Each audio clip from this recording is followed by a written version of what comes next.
serta teman-teman panitia yang lain juga minta tolong untuk di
Assalamualaikum warahmatullahi wabarakatuh. Om Swastiastu, Namo Buddhaya, salam kebajikan.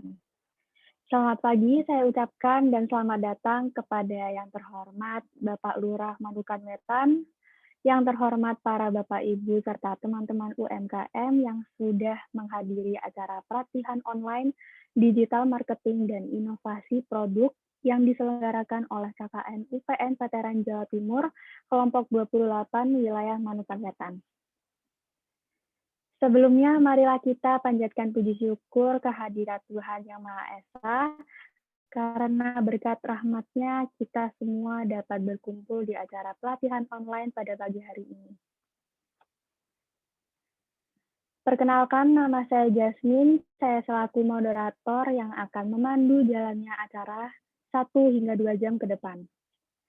Sebelumnya, izinkan saya membacakan susunan acara pelatihan online digital marketing dan inovasi produk pada pagi hari ini. Yang pertama, pembukaan.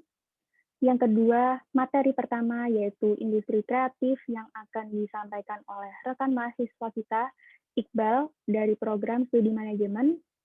Materi yang kedua yaitu digital marketing yang akan disampaikan oleh rekan mahasiswi kita, Raina, dari program studi administrasi bisnis.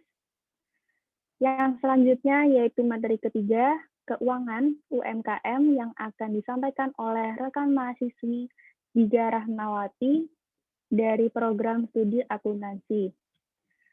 Dan materi yang terakhir yaitu materi keempat dengan judul inovasi produk yang akan disampaikan oleh rekan mahasiswi Alvina dari program studi administrasi bisnis. Yang keenam, agenda selanjutnya akan ada sesi tanya jawab yang akan dibatasi dengan 3 pertanyaan saja. Dan akan dilanjutkan oleh pengumuman permenang beruntung. Dan yang terakhir akan ada penutupan acara. Berikut langsung saja kita mulai materi pertama yang akan dibawakan oleh rekan mahasiswa Saudara Iqbal dari program studi manajemen. Waktu dan tempat dipersilahkan. Ya, terima kasih kepada saudari moderator. Assalamualaikum warahmatullahi wabarakatuh. Saya izin menyampaikan materi mengenai industri kreatif. Next.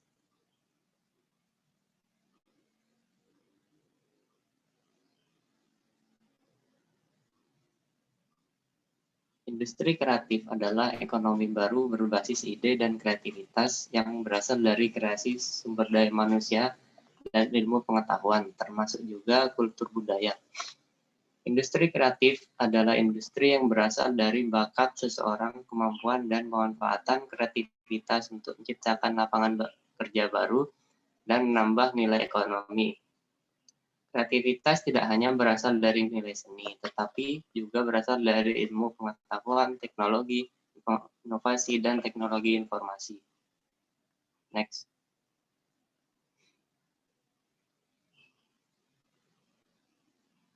Di sini ada peta konsep mengenai industri kreatif, di mana ide atau gagasan yang dikeluarkan oleh seorang manusia itu bisa menghasilkan kreativitas. Nah, sehingga nantinya akan menjadi suatu cabang, yakni antara ekonomi kreatif ataupun industri kreatif. Jadi, pengembangan kegiatan ekonomi berdasarkan pada kreativitas, keterampilan, dan bakat individu untuk menciptakan suatu kreasi yang bernilai ekonomi dan berpengaruh pada kesejahteraan masyarakat. Next. Nah, di sini ada kunci dari kreatif entrepreneur, ya, di mana entrepreneur atau seorang pengusaha itu bukanlah benar-benar real profesi, it's not real profession, melainkan ia adalah cara pikir, pola pikir untuk selalu memberikan nilai tambah. Jadi jika hasil kreativitas yang dituangkan oleh Bapak Ibu sekalian untuk menghasilkan suatu karya kreasi, itu nantinya bisa memberikan nilai tambah dari produk yang dihasilkan. Lalu menuangkan kreativitas untuk membangun bisnis yang berkelanjutan. Lalu ada unique selling point, di mana unique selling point ini adalah poin yang unik dari suatu brand dan dihasilkan lebih menonjol dari banyak pesaing. Jadi produk kreatif yang dihasilkan oleh kita ya ini ditonjolkan, apa sih yang menonjol dari produk kita. Lalu ada kolaborasi, yakni bekerja sama dengan orang lain, entah itu masalah keuangannya, SDM-nya, dan lain-lainnya. Lalu new normal akan ada terus. Nah, di sini maksud dari ini adalah bahwa untuk kedepannya suatu kreativitas diperlukan sangat mungkin. Karena jika hanya vakum itu tidak akan berlanjut dan tidak akan sukses di masa yang akan datang. Lalu bisnis terbaik dimulai pada saat krisis, di mana di saat-saat sekarang inilah kita bisa melakukan bisnis yang kita inginkan. Karena apa? Karena dengan adanya krisis yang kita dapatkan ini, kita bisa menarik suatu modal, suatu keuntungan dari krisis saat ini. Next. Lalu selanjutnya ada cara-cara untuk memimpin perusahaan yang kreatif, di mana dari hasil produk kreatif yang dihasilkan, jadi memiliki beberapa 3 poin, yakni clear vision. Jadi visi dan misi yang harus dimiliki haruslah jelas. Lalu mereka tahu apa yang mereka lakukan adalah relevan. Jadi mereka melakukan inovasi dan kreativitas suatu produk ini bahwa mereka kedepannya harus berkesinambungan, tidak boleh terputus-putus. Lalu belief atau keyakinan, yakin bahwa produk kita yang dibuat sekreatif mungkin untuk kedepannya akan bisa lebih maju dan sukses lagi. Next. Lalu di sini ada komponen industri kreatif, ya, di mana kunci utama adalah modal intelektual. Jadi ide atau kreativitas dari diri pribadi kita sendiri, lalu selanjutnya dikembangkan menjadi budaya, seni, teknologi, dan bisa juga bisnis. Next. Nah, inilah ciri-ciri suatu produk yang kreatif, ya, di mana siklus hidup yang sangat singkat. Jadi suatu produk kreatif ini siklusnya sangat singkat. Mengapa? Karena dari saking banyaknya produk yang kreatif yang ada saat ini, itu nantinya pasti akan menggunakan suatu produk untuk diperkenalkan kepada masyarakat. Nah, dari siklus hidup produk yang singkat ini membuat para konsumen atau para pasar pastinya akan selalu ingin adanya inovasi-inovasi yang terbarukan. Jadi di mana siklus hidupnya sangat singkat sekali. Lalu ada risiko tinggi. Kenapa? Karena banyaknya produk kreatif di luar sana yang diusahakan dan diperjualbelikan dan bersaing satu sama lain. Makanya risikonya tinggi. Lalu ada margin yang tinggi, di mana margin ini adalah persentase keuntungan dari produk atau jasa yang dijual. Jadi persentase keuntungan didapatkan oleh suatu UMKM atau yang bersangkutan untuk mendapatkan nilai yang tinggi, bahwa senantiasa modalnya harus kecil daripada pendapatannya. Jadi modal itu untuk mengeluarkan modalnya yang dikeluarkan, jadi bisa saja untuk digenjot lebih sedikit sehingga membuat margin nilai keuntungannya tinggi. Lalu keanekaragaman yang tinggi, di mana produk kreatif ini sangat banyak sekali, sangat bermacam-macam sekali. Lalu ada persaingan tinggi dan mudah ditiru. Nah, namanya produk kreatif, semua orang mengeluarkan ide atau gagasan kreativitasnya. Jadi persaingannya itu sangat tinggi, dan dengan hal itu produk tersebut juga bisa mudah ditiru. Next.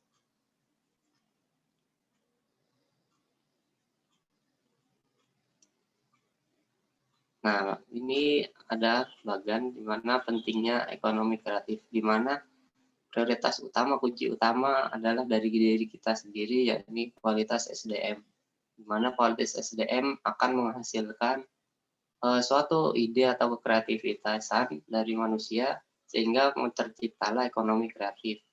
Lalu dari ekonomi kreatif dapat membuat suatu bisnis baru, sehingga dengan adanya bisnis dapat menyerap tenaga kerja yang lebih banyak, sehingga dapat meningkatkan pertumbuhan ekonomi suatu negara dan menjadi ciri khas pandangan suatu bangsa ataupun negara. Next. Nah, ini ya, sektor industri kreatif ada banyak macamnya, ada 14 lebih nih. Mulai dari periklanan, arsitektur, pasar seni dan barang antik, kerajinan, desain, fashion, video, film, permainan, musik, seni pertunjukan, penerbitan dan percetakan, layar komputer, radio dan televisi, riset dan pengembangan, serta kuliner. Nah, hal ini tentunya dengan banyaknya sektor ini kita dibebaskan untuk memilih yang mana yang sekreatif mungkin yang kita bisa miliki. Next. Nah, selanjutnya ada faktor yang mempengaruhi perkembangan industri kreatif, di mana kreativitas menjadi kunci utama ya. Karena apa? Dengan adanya kreativitas, para pasar, para konsumen menginginkan adanya perubahan. Jadi suatu industri kreatif tidak vakum gitu. Dengan adanya kreativitasan ini bisa membuat para pelaku pasar senantiasa menyenangi akan produk dari industri kreatif. Lalu ada teknologi dan media sosial. Di zaman sekarang ini tentunya teknologi sangat berpengaruh ya, mana kita bisa manfaatkan untuk meraih pasar-pasar dan yang lebih luas lagi. Next. Lalu ada keunggulan ekonomi kreatif, di mana ada ringan modal, artinya tidak membutuhkan modal yang sangat banyak lah. Lalu ringan sumber daya alam, lalu ada higher value ekonomi, di mana menciptakan nilai ekonomi suatu produk dengan nilai yang tinggi. lalu ada fleksibel, artinya mudah untuk dilaksanakan, lalu ada kolaboratif, artinya bisa diajak untuk bekerja sama, lalu mempromosikan hak kekayaan intelektual Indonesia, lalu ada low barrier entry, di mana proses untuk melakukan perdagangan itu dipermudah, jadi tidak dipersulit dengan adanya ekonomi kreatif ini. Jadi hambatannya perdagangan terhendak. Lalu ini tambahannya, ada cara untuk menemukan ide, di mana ada keresahan yang ada dalam ini. Jadi keunekan apa saja yang ada di dalam diri kita itu disadari, lalu diangkat menjadi permasalahan. Nah, dari masalah tersebut kita membuat peluang, atau se-Inggrisnya ini opportunity, peluang apa yang harus kita lakukan. Nah, dan salah satu caranya dengan referensi, dengan ngobrol dengan orang lain, ditambah memiliki perspektif atau ide-ide baru dengan hasil diskusi dengan orang lain. Next. Nah, lalu setelah kita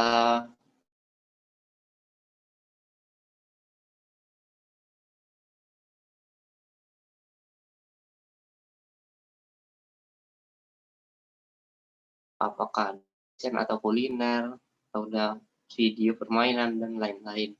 Lalu mendefinisikan dan menganalisa subsektor tersebut, lalu tidak lupa untuk mengikuti perkembangan di Indonesia dan dunia, lalu dicari untuk faktor penghambatnya apa, faktor mendukungnya apa, lalu yang kelima, dibuatlah contoh produk kreatifnya.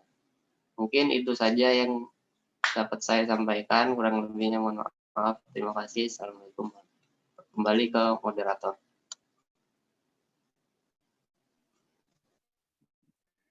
Baik, terima kasih kepada Saudara Iqbal selaku mahasiswa atas penyampaian materi yang pertama kita pada pagi hari ini. Langsung saja kita akan ke materi kedua yang akan disampaikan oleh rekan mahasiswi, yaitu Saudari Raina. Waktu dan tempat dipersilakan. Mohon maaf teman-teman, saya nggak bisa lihat materi slide-nya. Mungkin boleh diiniin ulang kali ya. Materi slide-nya boleh di out ulang, terus masukin lagi.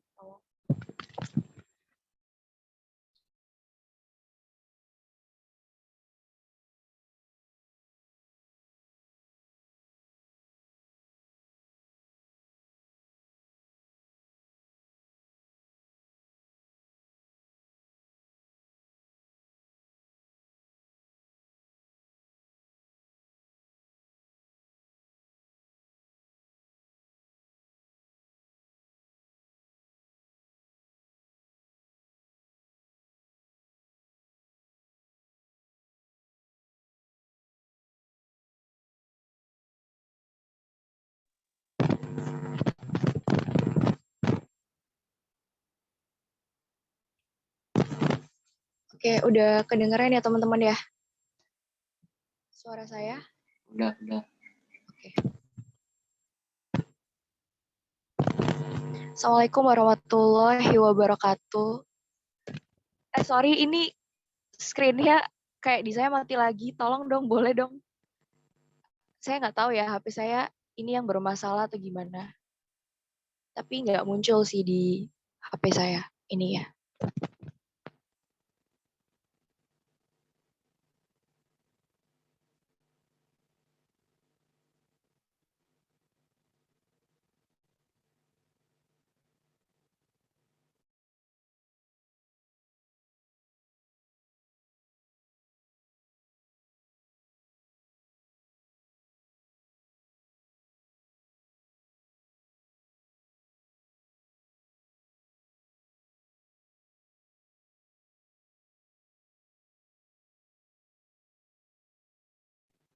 Oke, langsung aja. Assalamualaikum warahmatullahi wabarakatuh, Bapak, Ibu, dan teman-teman UMKM semuanya. Di materi kedua ini, di sesi materi kedua ini, saya akan menyampaikan soal digital marketing. Di sini perlu digarisbawahi, kita sharing aja ya teman-teman ya. Jadinya supaya enak gitu kita komunikasinya. Boleh di next, teman-teman? Nah, di sini kita bakalan sharing tentang 4 nih poin utama. Yang pertama yaitu apa sih digital marketing itu gitu.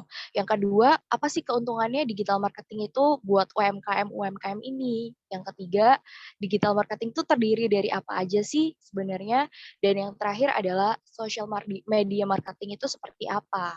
Gitu Bapak Ibu dan teman-teman semuanya. Boleh di next. Nah, digital marketing itu apa sih?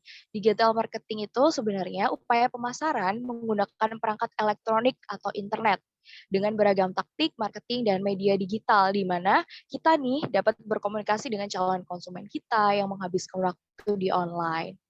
Boleh di next. Nah, benefitnya buat UMKM itu apa sih sebenarnya digital marketing itu, teman-teman dan ibu bapak sekalian? Yang pertama itu di economical, di mana digital marketing ini sendiri kan low budget ya, karena ada beberapa digital marketing yang dia free, bapak ibu sekalian. Dan digital marketing itu juga bisa nge-imbus atau inject kita punya ekonomi, karena di situ perputaran ekonominya sangat tinggi sehingga kita berkemungkinan mendongkrak penjualan kita kayak gitu. Yang kedua, time dan effort saving atau lebih menyimpan waktu dan tenaga kita. Jadi lebih hemat waktu dan tenaga. Kenapa hal itu bisa terjadi? Karena sebenarnya digital marketing ini efeknya kayak domino Bapak Ibu. Jadi ketika kita bisa menjangkau satu orang, kita bisa jangkau seluruh orang. Dan itu domainnya bukan di kita, tapi mungkin di lebih luas lagi.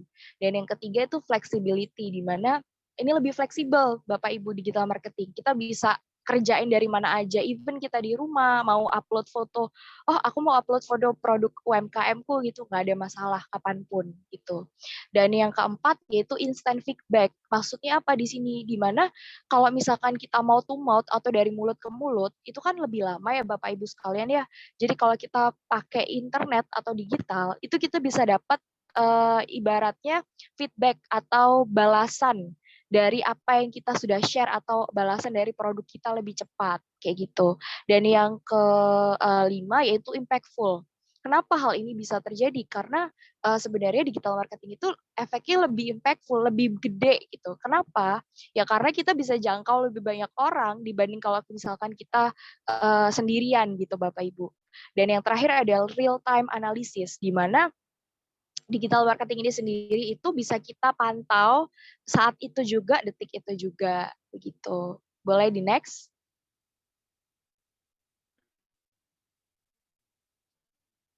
Nah, digital marketing tuh terdiri dari apa aja sih? Mungkin Bapak Ibu ada yang sudah tahu, ada yang belum tahu mungkin ya.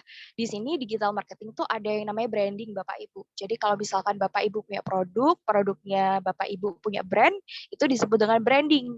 Nah, branding itu sendiri gimana sih caranya produk kita tuh dibedakan dari produk-produk yang lainnya. Itu biasa dilihat dari branding Bapak Ibu. Dan yang kedua itu social media.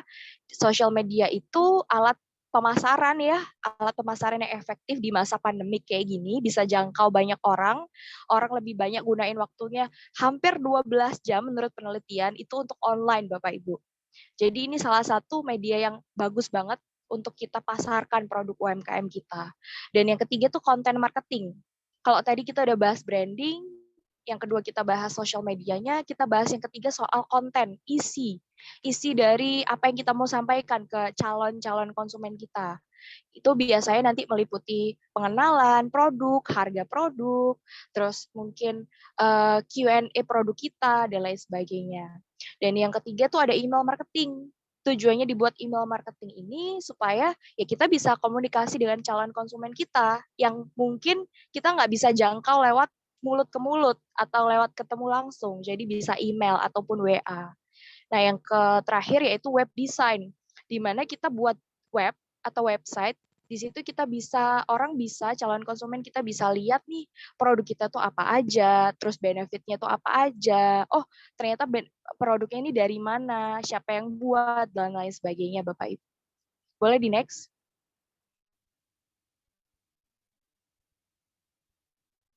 Nah, social media marketing. Jadi di sini saya akan bahas soal social media marketing.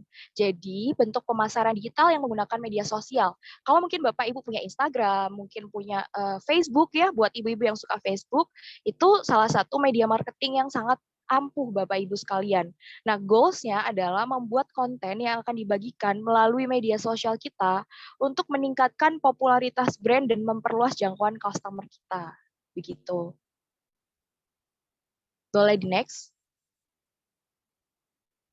Nah, apa sih keuntungan online marketing atau kita pasarin melalui media sosial dibandingkan kalau kita ketemu langsung dan lain sebagainya gitu. Yang pertama, kita bisa lebih jangkau orang banyak Bapak Ibu. Jadi kalau kita misalkan ketemu sama teman-teman gitu doang, itu kan ya sekitar lingkup teman-teman kita sendiri gitu tuh. Kalau misalkan kita pakai online, kita bisa mungkin kirim produk kita keluar kota dan itu pasti ningkatin income atau omset kita Bapak Ibu. Dan yang kedua, available information. Maksudnya gimana? Maksudnya kita bisa ya, tersedia informasi apa aja di online itu. Jadi kita bisa akses informasi, baik dari pelaku UMKM-nya maupun dari konsumennya begitu. Jadi ada transparansi di situ. Dan yang ketiga itu better customer contact. Nah, kalau misalkan kita pakai online nih, kan kita bisa lebih mudah mengakses kontaknya dia, mungkin kontak Instagramnya, nggak harus WA Bapak Ibu sekalian gitu. Karena zaman sekarang penjualan itu nggak hanya dilakukan dengan WA gitu. Bisa DM Instagram mungkin, atau mungkin bisa by message FB dan lain sebagainya. Dan yang terakhir itu ada better tracking, di mana kita bisa nge-track tuh, oh produkku sampai mana sih, itu kaitannya sama pengiriman Bapak Ibu sekalian. Terus bisa juga kita nge-track, oh orang ini tuh dari mana sih asalnya gitu, calon customer kita gitu, biar kita juga bisa masukin ke database kita dan lain sebagainya. Boleh di next. Nah, the power of digital marketing. Sebenarnya Bapak Ibu sekalian dan teman-teman, itu kenapa pentingnya kita UMKM semuanya ini melek digital marketing. Karena zaman sekarang itu orang-orang kan lebih habisin waktunya melalui online nih. Jadi mau nggak mau kita juga terbatas untuk kita bisa penjualan secara langsung atau direct selling. Lebih mudah dan efektif jika kita pakai online. Seperti Bapak Ibu lihat di artikel sebelah kanan, belanja online tuh naik loh hampir 400% saat musim corona gini.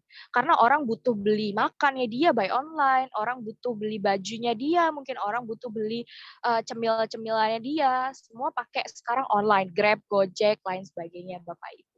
Nah ini salah satu yang harus kita manfaatin. Gimana sih caranya kita daripada kita teori-teori, gimana sih caranya kita produk kita laku gitu. Makanya itu kita harus kasih produk kita tuh di online Bapak Ibu sekalian. Boleh di next.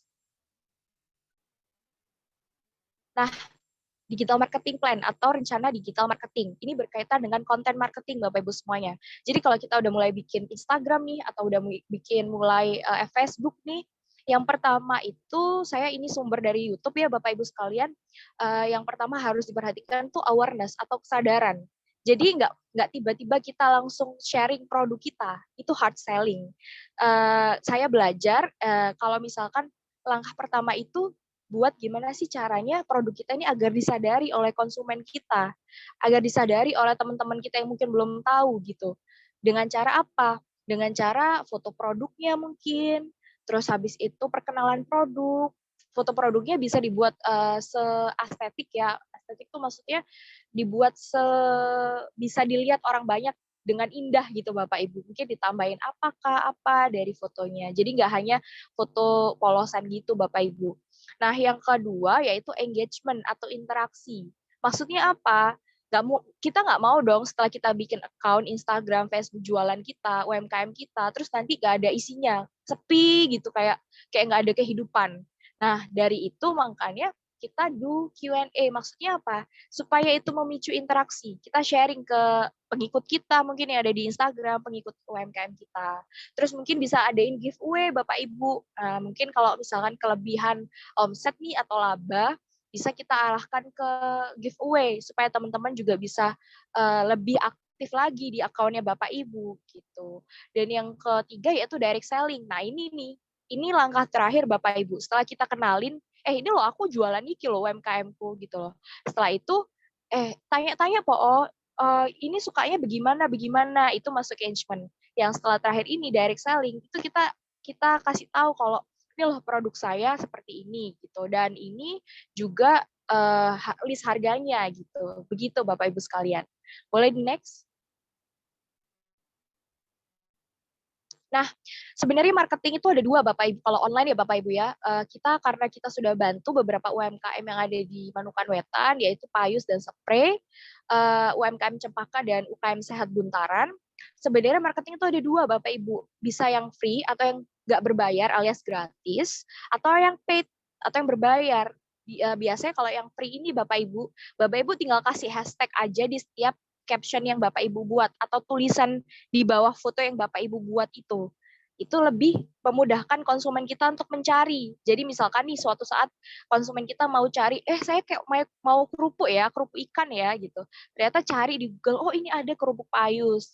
Terus semua bisa muncul Bapak Ibu. Dan yang kedua yang berbayar, itu paid promote atau endorse. Jadi kalau Bapak Ibu misalkan nih ada kelebihan omset, itu omsetnya masuk laba, itu mungkin bisa diputar untuk paid promote. Maksudnya apa? Maksudnya kita kerjasama sama selebgram atau orang-orang yang famous itu Bapak Ibu, kalau Bapak Ibu tahu, yang dia punya followers banyak, itu kita bisa minta tolong mereka untuk untuk mengiklankan lah produk kita. Dan itu cukup murah Bapak Ibu fee-nya atau biayanya, sekitaran harga 50.000 sampai tergantung followersnya dia gitu, tergantung seberapa terkenal orang itu. Begitu Bapak Ibu. Boleh di next. Oh iya, Bapak Ibu yang di sebelah kiri tadi itu juga kita udah bantu untuk, kalau Bapak Ibu tahu Info Surabaya, kita udah bantu untuk iklankan di sana Bapak Ibu. Nah, next kita bakalan sharing soal bagaimana sih create account Shopee. Yang pertama yang harus dilakukan yaitu siapin account Gmail kita, satu account Gmail itu untuk satu toko, dan yang kedua itu nomor HP Bapak Ibu. Jadi yang satu nomor HP itu untuk satu toko, dan yang ketiga itu nomor rekening. Satu nomor rekening itu bisa untuk 5 toko kita. Dan yang keempat, yang terakhir, itu identitas diri, satu KTP untuk satu toko. Begitu Bapak Ibu. Boleh di next. Nah, itu udah daftar nih, kita udah buat account kita. Gimana sih caranya kita bikin toko? Jadi bikin toko tuh gampang Bapak Ibu. Setelah kita sudah daftar tadi, itu otomatis kita udah terdaftar melalui Shopee.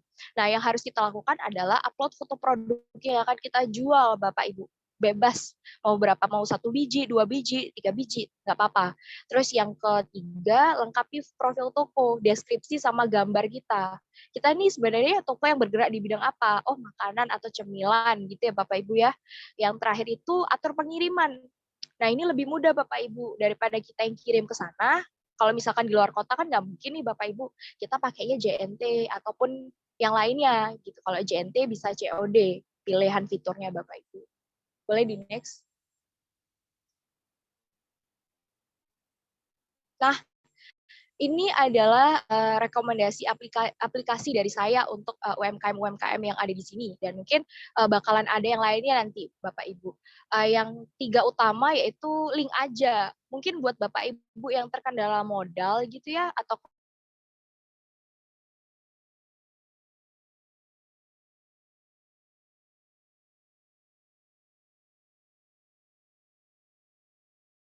tahu ya Bapak Ibu, karena ini untuk yang non syariah saya tahunya.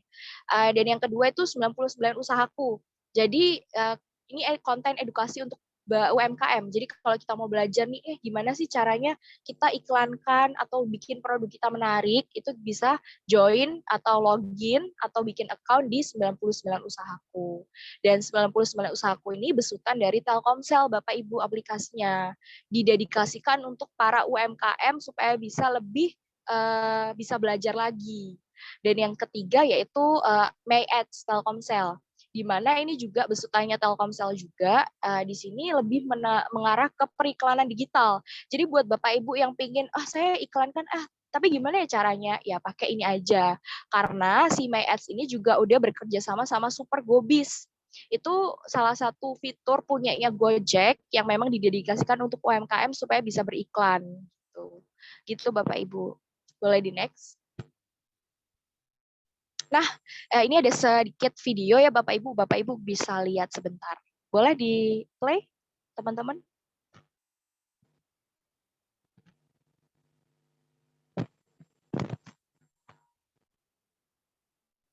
Oke, karena tidak ada suaranya, jadi saya jelaskan aja Bapak Ibu.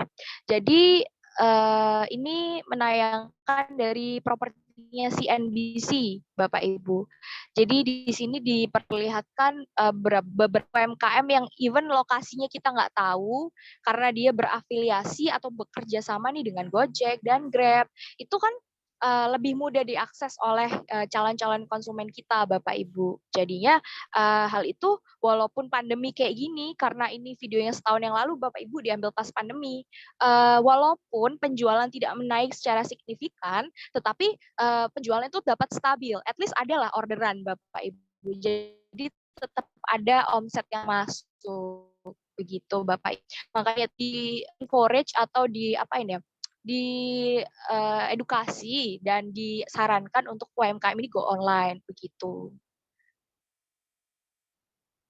Sekian aja mungkin dari saya, udah bisa di stop ya videonya.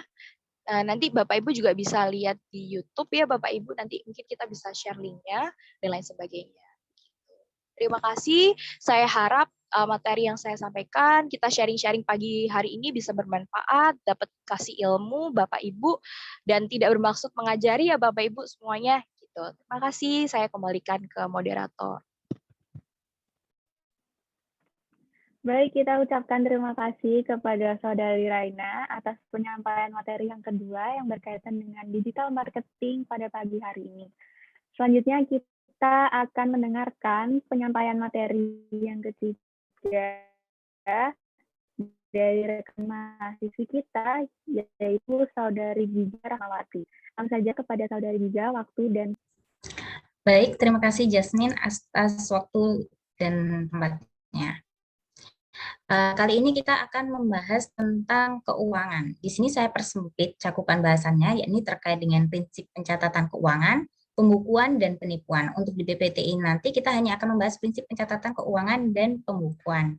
Dan sedangkan penipuannya nanti saya akan share poster yang berisi infografis terkait penipuan. Selanjutnya. Baik, yang pertama adalah prinsip pencatatan keuangan. Sebelumnya kita harus tahu nih, pentingnya untuk membuat pencatatan keuangan. Jadi pencatatan keuangan ini merupakan alat untuk menghasilkan informasi yang dapat digunakan dalam pengambilan keputusan terkait permasalahan keuangan. Contohnya, kapan sih kita itu Bapak atau Ibu harus berhenti berutang walau resikonya Bapak atau Ibu tidak bisa jualan besok harinya? Karena kalau misalnya diterusin nih utangnya, nanti Ibu malah gulur tikar atau terlilit hutang. Dikarenakan di saat ini tuh memang banyak usaha itu yang bangkrut bukan hanya karena penjualannya yang semakin rendah, tapi juga karena terlilit hutang kebanyakan. Bahkan sampai ada yang menjual rumahnya untuk melunasi hutangnya. Nah, oleh karena itu pencatatan keuangan ini bukanlah hal yang memberatkan ibu atau bapak sekalian, melainkan membantu ibu untuk mengambil tindakan yang tepat di saat masa-masa yang penting. Selanjutnya kita akan mengetahui prinsip dari pencatatan keuangan ini. Sebenarnya ada banyak, cuma di sini kita bagi menjadi dua saja. Yang pertama yakni entitas bisnis yang terpisah dan keberlanjutan usaha. Entitas bisnis yang terpisah itu maksudnya bahwasanya keuangan antara pemilik dan usaha itu harus terpisah. Jadi kalau misalnya ibu punya warung, terus anak ibu minta jajan, uang jajan. Ibu nggak boleh tuh ambil uang dari warung, tapi harus dipisah. Agar apa? Agar usaha ibu itu jelas dan nggak berantakan pencatatannya. Karena kalau misalnya kayak gitu, bisa aja expense atau beban-beban untuk biaya keluarga ibu itu jauh lebih besar daripada beban-beban warung. Lantas kapan kita harus ngambil uangnya? Nanti kita tentukan di periode-periode tertentu. Seperti itu. Selanjutnya adalah keberlanjutan usaha. Keberlanjutan usaha ini dimaknai sebagai bahwasannya usaha yang ibu bangun atau bapak bangun itu ditujukan untuk masa yang sangat panjang. Sehingga segala keputusan bisnis atau keputusan ekonomi itu harus diasumsikan atas dasar profit atau keuntungan masa panjang. Jadi misal nih ada biaya promosi di awal sebesar 1 juta. Ibu bingung ikut atau enggak ya? Kalau saya ikut nanti ada resikonya gini-gini, tapi manfaatnya nanti nggak mungkin bisa kerasa sebulan. Ikut nggak ya? Tapi kalau misalnya kita punya pemikiran implikasinya jangka panjang, oh nanti produk saya bisa dikenal orang, oh nanti dia akan menjangkau beberapa customer, oh nanti penjualan saya bakal naik dengan adanya biaya promosi ini. Nah, kalau Ibu rasa atau Bapak rasa lebih besar manfaatnya daripada biaya yang harus dikeluarkan, maka Ibu harus ambil segala keputusan itu. Dan implikasinya adalah investasi yang berjangka panjang, bukan berjangka pendek seperti itu. Selanjutnya, nah, pencatatan keuangan ini disebut juga sebagai pembukuan. Dalam pencatatan keuangan, pemilik UMKM itu harus mencatat segala transaksi yang menghasilkan atau mengeluarkan uang. Jadi basisnya itu adalah kas. Bukan kayak anak akuntansi ya. Kalau akuntansi itu basisnya adalah akrual. Akrual itu yang gimana, Mbak? Akrual itu semisal Ibu bakal beli barang saya di tanggal 1 September. Di tanggal 22 Juni saya sudah nyatet kalau Ibu janji beli barang saya, kan uang belum saya terima. Jadi itu basisnya aktual. Sedangkan berbasis kas itu adalah ketika ada atau tidaknya uang itu. Nah, tujuannya sama, yakni untuk menghasilkan informasi untuk pengambilan keputusan keuangan yang lebih baik lagi. Ini sebenarnya jurnal keuangan hariannya ini sangat simpel sekali. Saya buat sangat simpel, yakni seperti biasa ada tanggal, ada keterangan, ada penerimaan, ada pengeluaran, dan saldo atau sisa uang yang ada di Ibu. Ini kan sangat simpel dan sangat tidak ribet. Selanjutnya.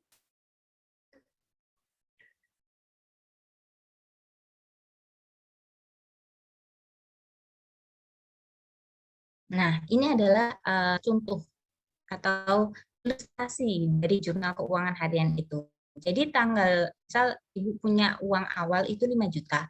Jadi per setiap tanggal awal periode, Ibu harus mencatatnya sebagai saldo awal sebesar 5 juta. Nanti Ibu gunakan bahasa Ibu sendiri nggak apa-apa. Ibu catat aja semuanya.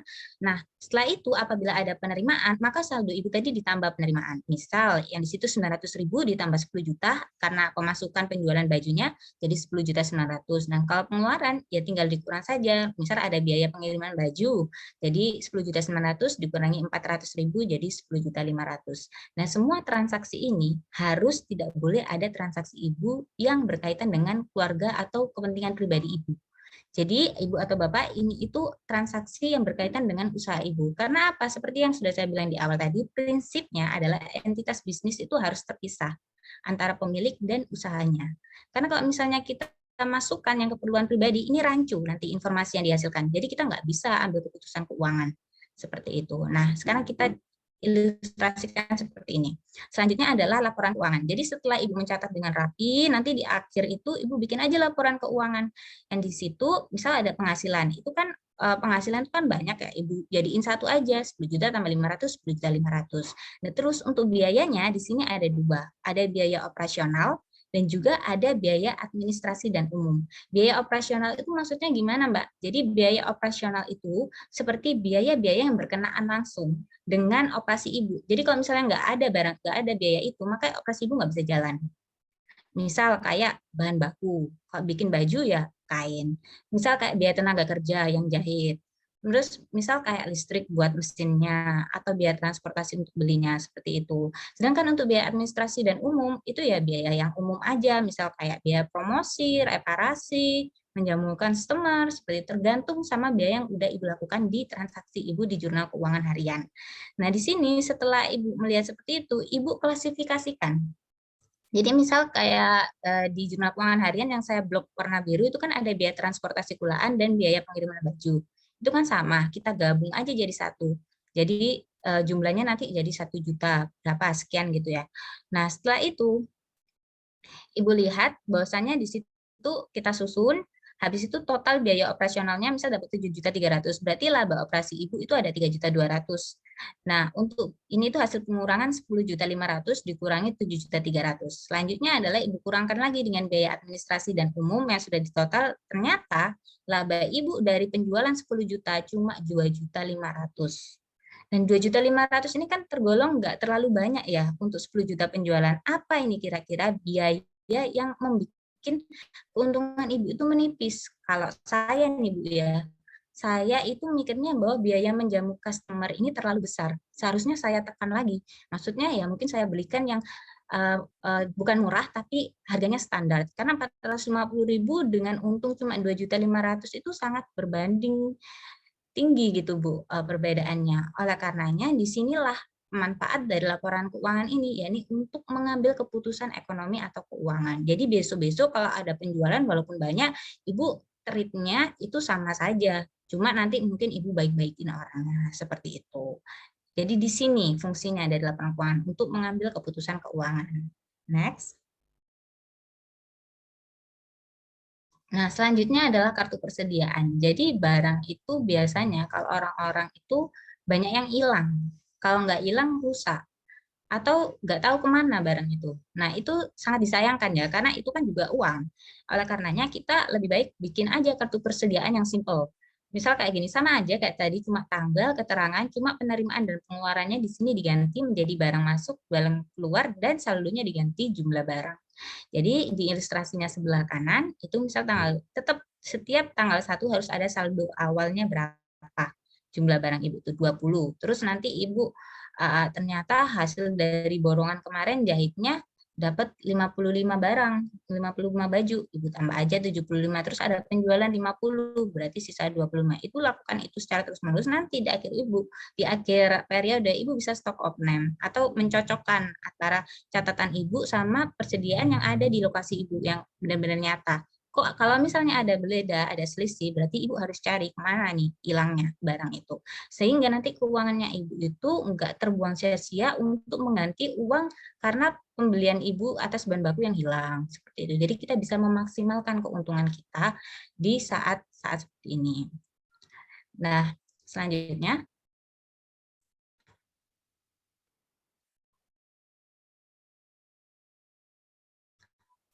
Nah, sekiranya itu saja Bu yang bisa saya sampaikan. Tadi itu sangat simpel sekali ilustrasinya, jadi Ibu bisa praktekkan yang saya harapkan. Jadi pencatatan keuangan itu tidak serumit itu, tapi bisa kita simpelkan lebih lagi agar kita juga bisa mendapat manfaatnya. Tapi pencatatan keuangan seperti itu tadi tidak boleh dibuat untuk pertanggungjawaban, misal diberikan ke bank atau bidang pajak atau orang-orang yang meminta pertanggungjawaban keuangan atas usaha Anda, karena apa, dia tidak sesuai dengan standar yang berlaku. Jadi itu hanya untuk Ibu pribadi, untuk agar Ibu lebih dapat memaksimalkan keuntungan Ibu. Jadi sangat simpel sekali. Sekarang itu yang dapat saya sampaikan. Terima kasih banyak atas perhatiannya. Saya kembalikan. Baik, kita ucapkan terima kasih kepada rekan mahasiswi Saudari Liga atas penyampaian materi yang berkaitan dengan keuangan UMKM pada pagi hari ini. Last but not least, kita akan mendengarkan penyampaian materi oleh rekan mahasiswi kita dari Divisi Ketahanan Pangan, yaitu dari Saudari Alvina. Waktu dan tempat dipersilahkan. Assalamualaikum warahmatullahi wabarakatuh. Selamat pagi Bapak, Ibu, dan rekan-rekan sekalian. Jadi di sini saya akan menjelaskan tentang inovasi UMKM Manukan Wetan. Next.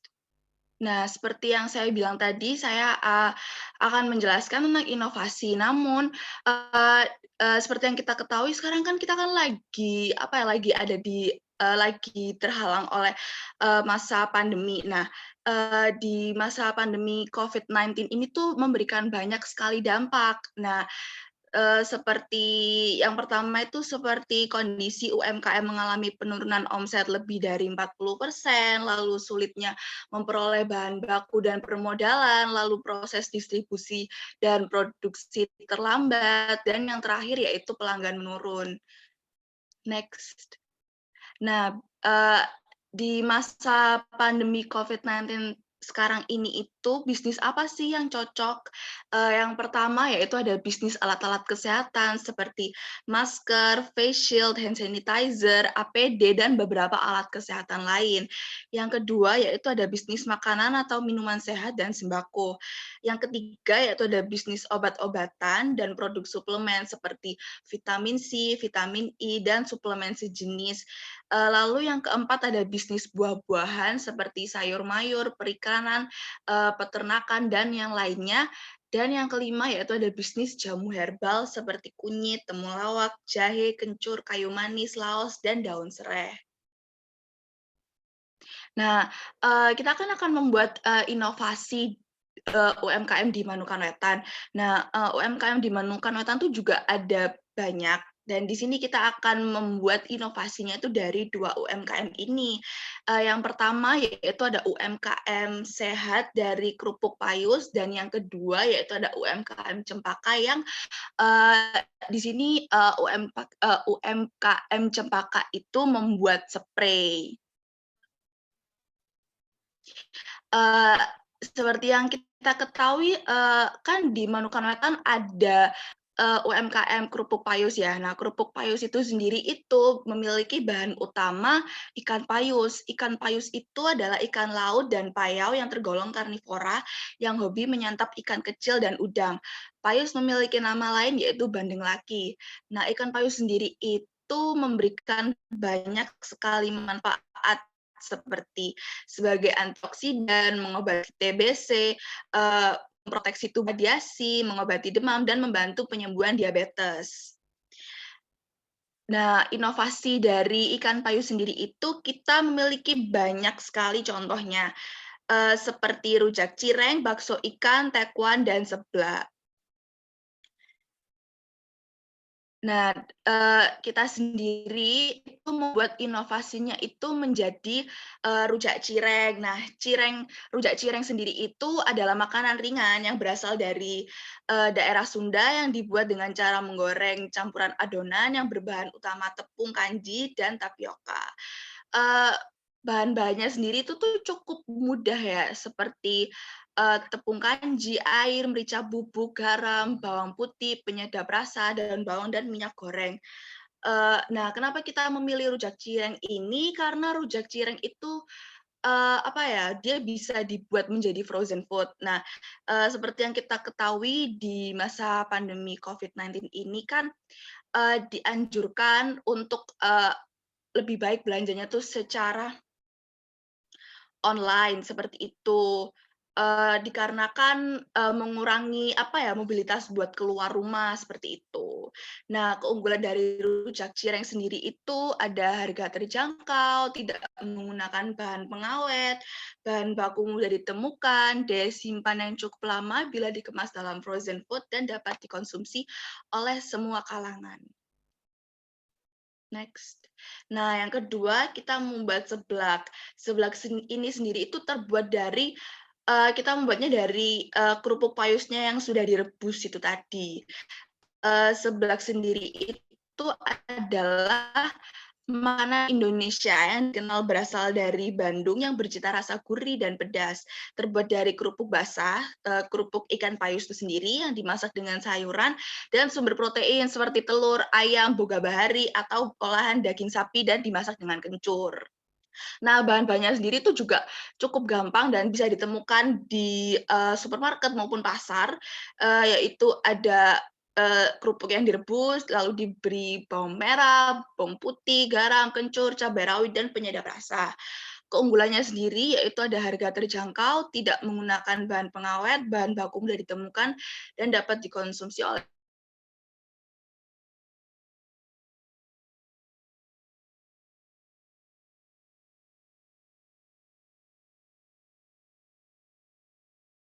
yang pertama yaitu bersihkan kotoran di perut ikan payus, lalu difile ikannya, lalu potong daun bawang kecil-kecil, lalu ulek 2-3 biji bawang putih hingga halus. Nah, kemudian masukkan 250 ml air dengan api yang masih mati, lalu masukkan bawang putih yang sudah diulek, lalu masukkan daun bawang yang telah dipotong kecil, lalu masukkan 5 sendok makan tepung tapioka, lalu masukkan setengah sendok teh garam, masukkan setengah sendok teh penyedap, masukkan 1/4 sendok teh merica, lalu nyalakan apinya, lalu campur hingga tercampur rata hingga menjadi seperti lem seperti itu. Hingga apabila sudah menjadi lem, itu lalu masukkan 150 mg tepung tapioka dalam wadah. Lalu adonan tadi itu dicampur dengan tepung tapioka yang barusan ditimbang, lalu dicampur, lalu masukkan kerupuk payusnya, lalu bentuk sesuai selera, lalu digoreng seperti itu. Jadi cukup mudah kan Bapak-bapak, Ibu-ibu. Lalu untuk bumbunya sendiri ini juga cukup mudah, bisa bumbu rujaknya itu ulek 2 biji bawang putih, lalu tambahkan 2 cabai rawit, lalu tambahkan 1/4 sendok teh garam dan 5 sendok makan gula merah atau gula Jawa, lalu ulek hingga menjadi lembut dan tercampur. Seperti itu, lalu tambahkan air. Nah, gimana? Mudah kan? Lalu untuk inovasi yang kedua ini kita membuat seblak. Nah, seblak ini itu kita membuatnya dari kerupuk payusnya. Jadi yang masih belum digoreng seperti itu. Bahan itu juga cukup mudah. Itu ada kerupuk ikan payus, daun bawang, garam, penyedap, kencur, bawang putih, bawang merah, cabai rawit, cabai merah, bakso, mie, makaroni, telur, dan sawi pakcoy. Nah, step yang pertama yaitu potong sawi menjadi kecil, potong pentol bakso menjadi kecil, rebus kerupuk payus, rebus makaroni. Lalu kalau udah diangkat semua, lalu bumbu-bumbu yang udah dihalusin tadi itu ditumis, tambahkan air serta garam dan penyedap, tambahkan pentol bakso, lalu masukkan mie, masukkan kerupuk payus yang telah direbus, lalu tambahkan 2 biji telur, kemudian masukkan makaroni yang telah direbus, yang terakhir yaitu masukkan potongan sawi. Nah, apabila sudah dirasa sudah cukup matang, yaitu bisa dihidangkan. Seperti itu. Cukup mudah kan? Next. Lalu kita juga ada inovasi buat motif spray. Nah, di zaman sekarang itu memang dua motif spray ini tuh cukup hits gitu. Seperti yang pertama ada Korean look. Korean look ini itu lebih dengan motif kotak, dengan warna yang soft atau earth tone seperti itu. Lalu yang kedua yaitu ada basic polos. Karena memang zaman sekarang itu memang lagi tren Korean look dan basic polos. Nah, kalau misal kita mengikuti tren, itu akan cukup menarik minat masyarakat gitu. Jadi dagangan atau jualan yang kita jual itu jadi lebih lebih menarik mereka, lebih menarik minat mereka. Jadi mereka akan lebih ada keinginan untuk membeli seperti itu. Jadi juga omsetnya bisa lebih tinggi seperti itu. Next. Nah, untuk link pembuatan rujak cireng dan seblak itu bisa dilihat di link YouTube berikut. Mungkin nanti bisa di-share di grup, karena kan mungkin ingin melihatnya itu yang lebih full video, lebih lengkap, lebih jelas, seperti itu bisa dilihat di YouTube Bapak-bapak, Ibu-ibu. Jadi sekian dari kami Ketahanan Pangan. Untuk ada pertanyaan mungkin itu bisa ditanyakan untuk nanti. Gitu. Saya kembalikan ke moderator. Baik, terima kasih untuk Saudari Alvina atas penyampaian materi terkait inovasi produk pada pagi hari ini. Baik, Bapak, Ibu, dan teman-teman UMKM semuanya, tadi kita sudah melihat dan mendengarkan keempat materi pada pagi hari ini. Nah, Bapak, Ibu, serta teman-teman UMKM semuanya, di sesi kali ini kita akan ada sesi tanya-jawab, yang mana di sesi ini akan dibuka 3 pertanyaan saja. Perlu diinformasikan, dua penanyanya terbaik di akhir acara nanti akan mendapatkan door prize pulsa senilai 40.000 untuk 2 orang. Langsung saja bagi Bapak, Ibu, maupun teman-teman yang ingin bertanya, dipersilahkan.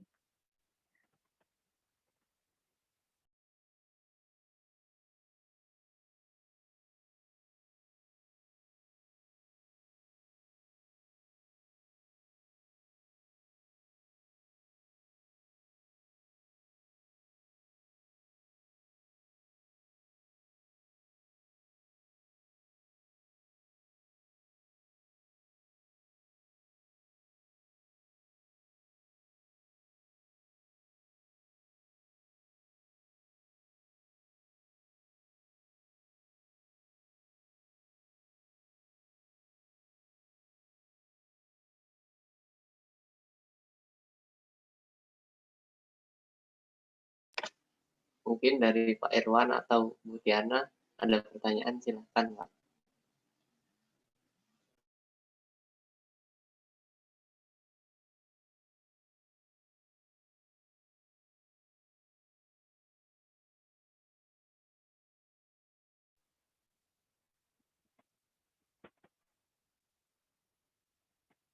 Gimana Bapak Ibu, ada yang mau ditanyakan? Mungkin ada yang kurang jelas, bisa ditanyakan. Dan nanti ada door prize-nya juga di akhir acara. Jadi langsung aja nanya teman-teman, Bapak dan Ibu.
Gimana teman-teman, ada yang mau tanya mungkin? Soalnya nanti ada door prize-nya loh. Jadi kan eman banget kalau nggak ini kan, nggak ada yang nanya. Mungkin ada yang belum jelas, bisa ditanyakan lagi. Kita bakal jawab nanti.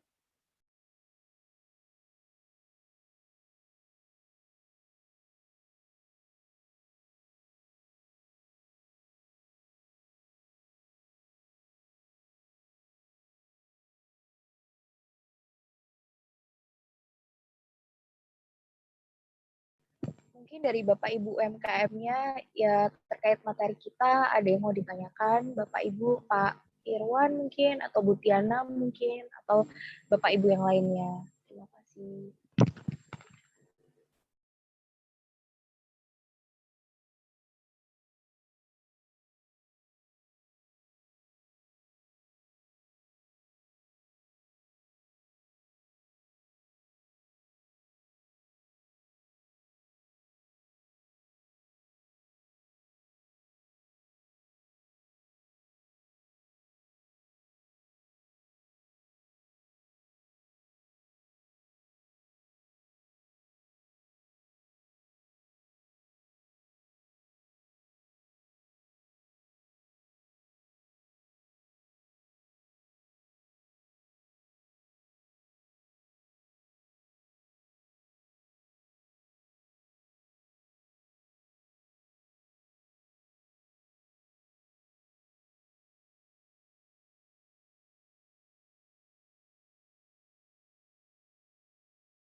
Kalau belum ada yang nanya, kalau gitu saya yang mau nanya nih sama teman-teman tadi yang udah presentasi. Mau nanya dong, gimana sih strategi UMKM bertahan selama masa pandemi ini? Soalnya kan banyak banget yang mengalami penurunan dan lain-lain sebagainya.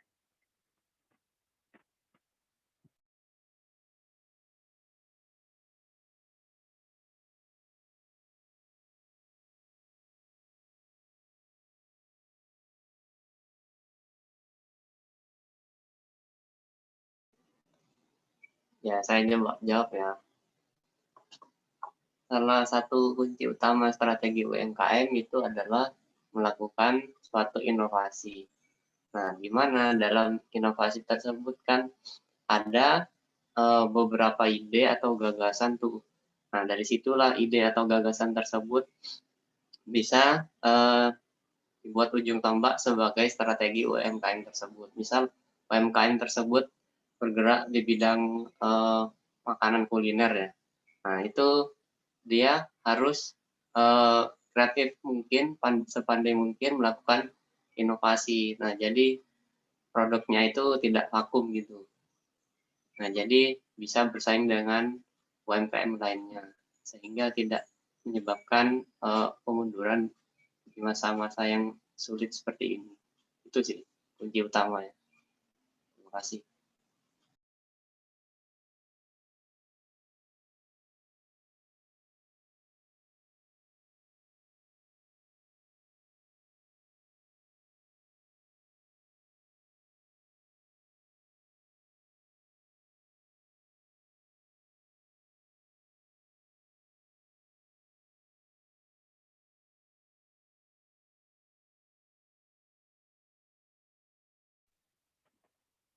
Oke, terima kasih Iqbal.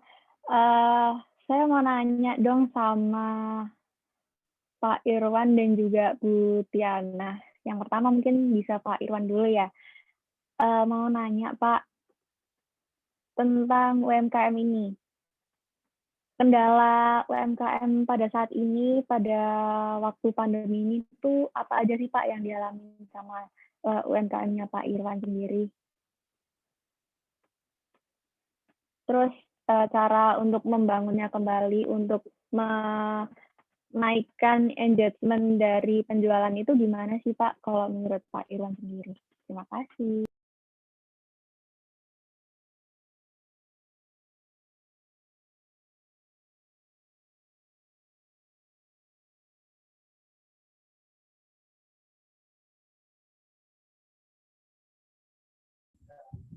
Halo, Assalamualaikum. Apa bisa didengar suara saya? Bisa Pak. Sudah jelas ya. Sebelumnya saya minta maaf sebelumnya tadi sebagian dari warga saya tadi yang ikut gabung berbarengan ini ada bantuan sembako dari pemerintah, mereka nggak bisa ikut gabung. Iya Pak, nggak apa-apa.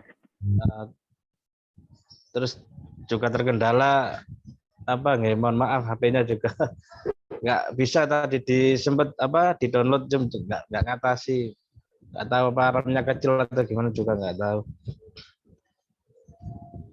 Langsung saja nih mengenai UMKM Grup Ayu saya di masa pandemi ini sebetulnya ya pemasarannya juga terkendala sangat sulit.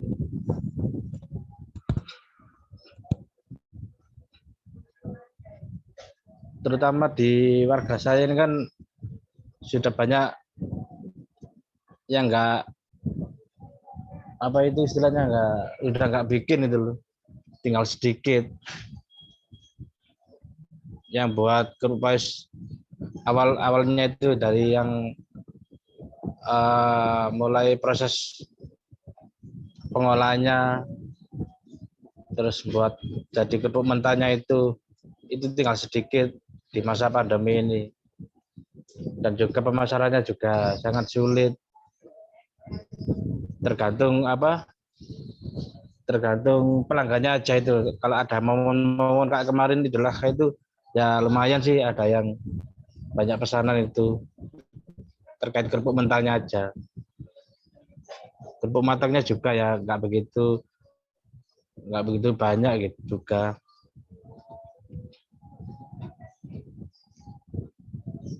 Dan kemarin teman-teman UPN yang membantu di pemasangan Shopee juga sedikit membantu. Terus juga saya juga pasang status di grup WA. Ya alhamdulillah ada yang pesan walaupun nggak begitu banyak. Ya, saya juga alhamdulillah. Saya bersyukur lah. Ya, sedikit ada yang pesan nggak masalah.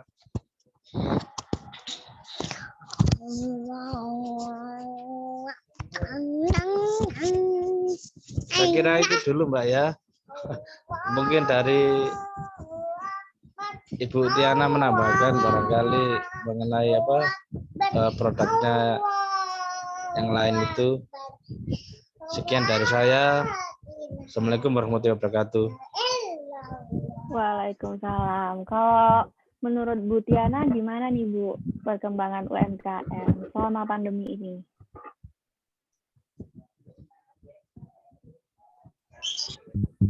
Assalamualaikum warahmatullahi wabarakatuh. Oh, nah, sebelumnya selama ini saya kan jarang bikin manik-manik itu sendiri ya. Satu memang banyak yang seperti pengen. Terus habis itu ya ada sisa penghasilan yang manik-manik yang lama. Mainan dari impor. Tapi yang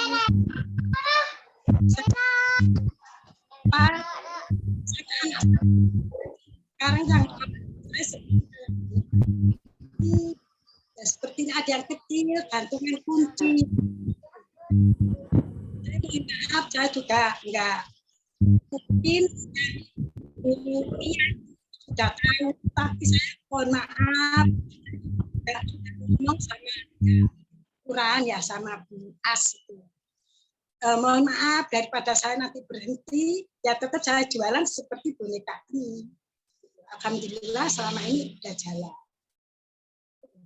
Sekian, mohon maaf. Wassalamualaikum warahmatullahi wabarakatuh.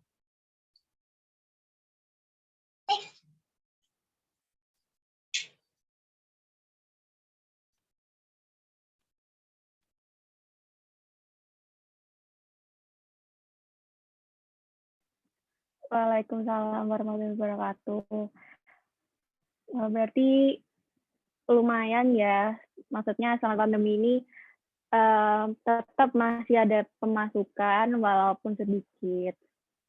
Baik, kalau gitu Bapak-Bapak dan Ibu-Ibu semuanya.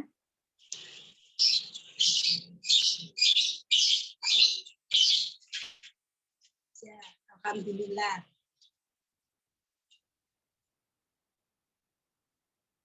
Saya juga melalui di Tokopedia, di Shopee, alhamdulillah udah jalan. Meskipun 1-2, tapi kapan hari belakangan yang itu hampir 4 bulan itu nggak ada yang ngambil. Tapi alhamdulillah dalam bulan Juli ini udah jalan lagi. Meskipun setiap hari kirim 2-3, alhamdulillah udah jalan.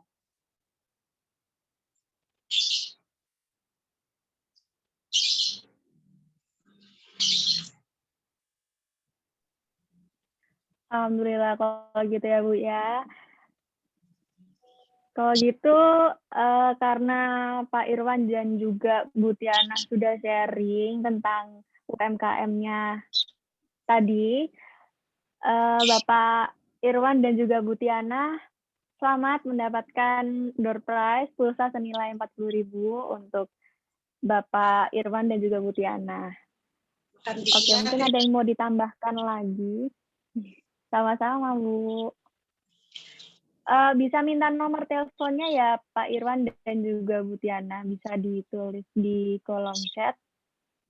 Biar kita nanti bisa isi pulsanya gitu.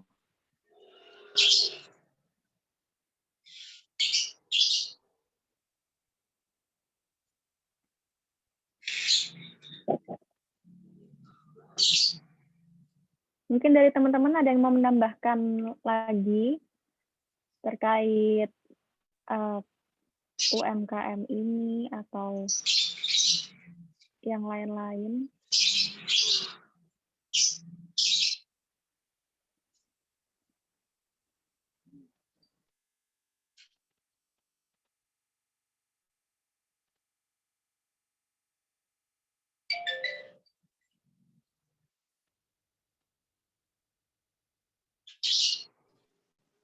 Ya, saya ada dikit tambahan ya. Tanggapan terkait UMKM dari Bu Tiana sama Pak Irwan.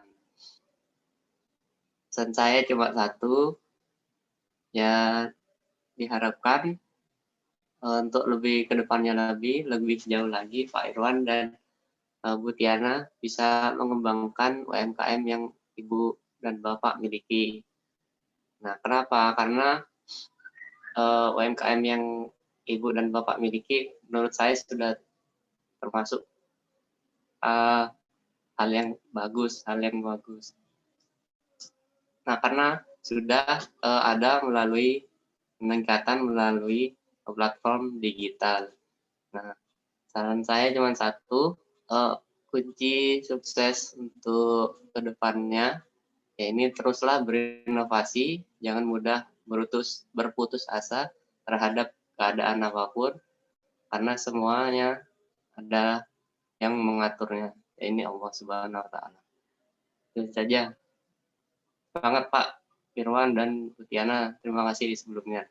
Assalamualaikum warahmatullahi wabarakatuh. Sama-sama.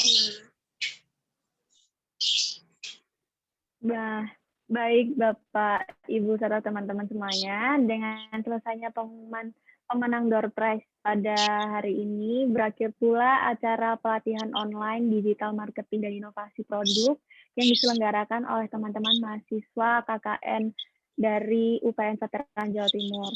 Kami ucapkan terima kasih yang sebesar-besarnya kepada Pak Lurah Manukan Wetan serta Bapak, Ibu, dan teman-teman UMKM semuanya yang sudah berkenan menghadiri dan mengikuti acara pada pagi hari ini, serta terima kasih atas kerjasamanya yang sangat baik dan turut menyukseskan dan berkontribusi dalam setiap acara KKN yang kami buat.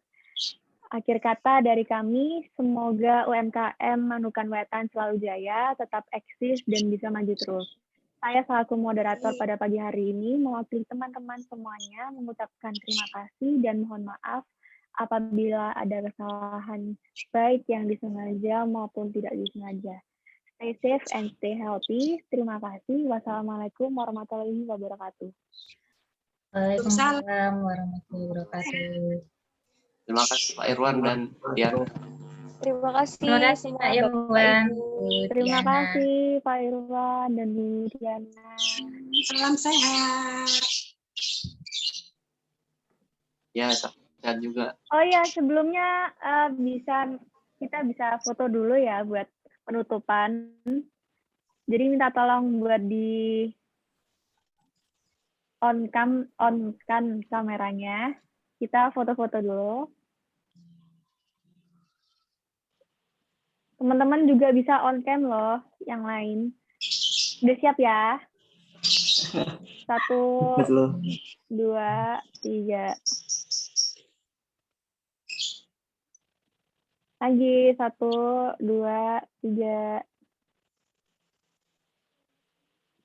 Oke, terima kasih Pak Irwan, Bu Tiana, teman-teman semuanya. Ya, sama-sama.